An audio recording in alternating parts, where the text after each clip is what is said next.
నీ ఇంటికొస్తా గులాబీ జెండా ఎగిరేస్తా అంటూ కౌశిక్ చేసిన కామెంట్లకు అరకెపుడి గాంధీ నుంచి అదే సాయంలో రీసౌండ్ వచ్చింది.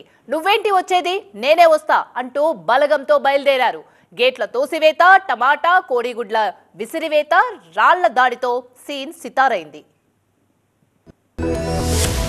దానం నాగేందర్ గారు, కడియం శ్రీహరి గారు, గాంధీ గారు, ఇక మారిన 10 ఎమ్మెల్యేలు మీకు శాత కాకపోతే ఇగో ఈ చీరలు గాజులు కొనుక్కొని వేసుకొని తిరుగు రిపబ్లిక్లా ఇజ్జత్ లేని వాళ్ళు మీకు ఇజ్జత్ ఉందానే అసలు?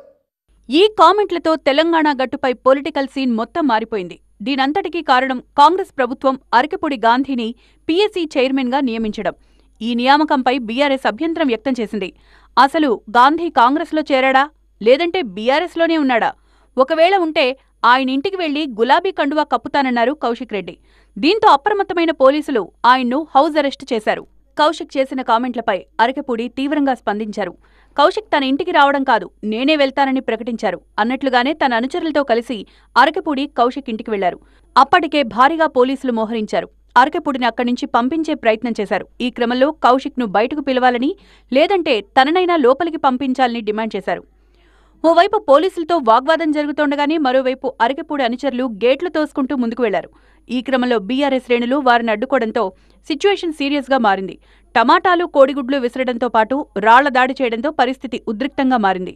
ఇంటి ముందు గ్లాస్ అద్దాలు ధ్వంసం కావడంతో ఆగ్రహానికి లోనైన కౌశిక్ రెడ్డి ఒక ఎమ్మెల్యేకే రక్షణ లేకుంటే ఎలా అన్నారు.